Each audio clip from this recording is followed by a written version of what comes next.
Hello and welcome to the relationships section of the National 5 video tutorials. Today we're going to talk about equations and inequalities.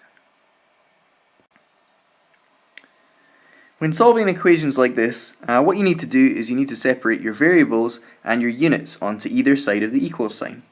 To do that, what we're going to do in this first example is we're going to take away 2x first. So subtract 2x from both sides of the equal sign. That'll leave us with 4x plus 3 on the left hand side of the equal sign, and it'll leave us with just 19 on the right hand side of the equal sign. The next step for us is to remove the units that are with our variables just now. So take away 3 from there and take away 3 from there. Okay, we always do the reverse of what it's telling you in the equation. So if it says plus 3, you need to subtract 3 from both sides and keep the equation balanced. Okay, so we're left with 4x is equal to 16, and then from there we can easily say that 4 divided into 16 goes 4 times. Okay, let's have a go at another one. Here we have got minus 7y on the right hand side. We want to get rid of that, so we're going to have to plus on 7y here, but to keep the equation balanced, plus on 7y on the left hand side of the equal sign as well. Alright, we're left with 9y's plus on 2 is equal to negative 25. We're then going to get rid of this plus on 2 by taking away 2 from both sides of the equation, and that leaves us with 9y is equal to negative 27.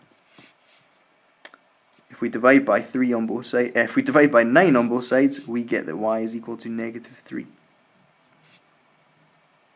Alright, and in the final example, we want to take away 12y from both sides. Oops. That will leave us with negative 9y plus on 2 is equal to negative 34. We want to get rid of this plus 2 again, so minus 2 on both sides of the equal sign. We get that minus 9y is equal to minus 36. And then that gives us, if we divide by 9, negative 9 on both sides, we get that y is equal to positive 4. Remember, a negative divided into a negative gives you a positive. Okay, here are 4 examples for you to have a go at.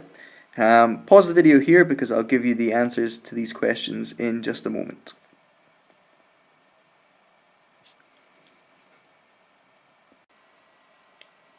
Okay, so for the first question, you should have come to a conclusion that p was equal to 3. For the second one, t is equal to 9.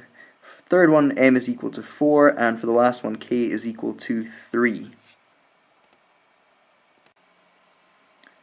Solving inequalities is very, very similar to solving equations. We do the same thing, only our signs are slightly different. We don't have an equal sign. We've got one of these things, which are called inequalities. Okay, the 4 signs that you could have is this one, which is less than. There is this one, which is more than. There is this one, which is more than or equal to.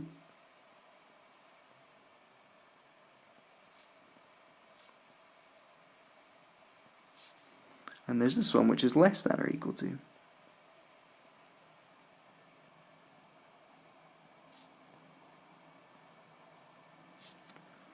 Okay, so for our first question here, again we need to get our variables together, we need to get our units together.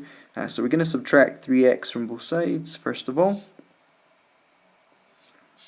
We're left with 7x plus on 8 is more than 29. Remember that inequality stays the same. We don't replace it with an equal sign at any point during this question. The next step is to get rid of the units on the left hand side of the equation. So take away 8 and take away 8 from both sides. We're left with 7x is greater than 21.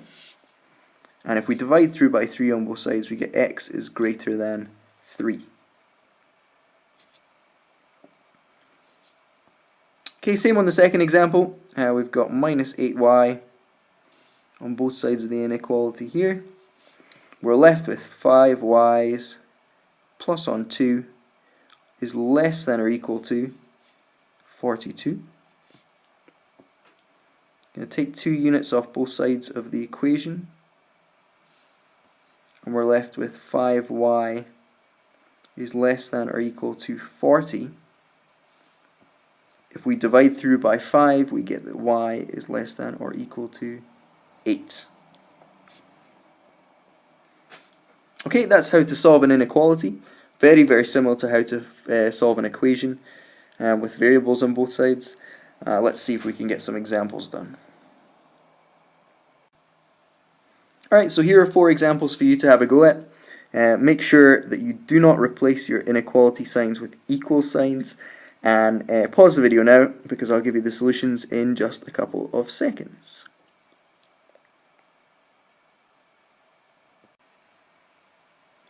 Okay, so the solutions to these problems are p is greater than or equal to 7 for the first one. For the second one, t is less than 4. For the third one, m is less than or equal to 5. And for the fourth one, k is greater than 7. If you'd like to have a look at a few instances where inequalities and equations were asked in a National 5 paper, then have a look at these past paper questions. You can download them all for free from the SQA website. And thank you for watching. See you next time.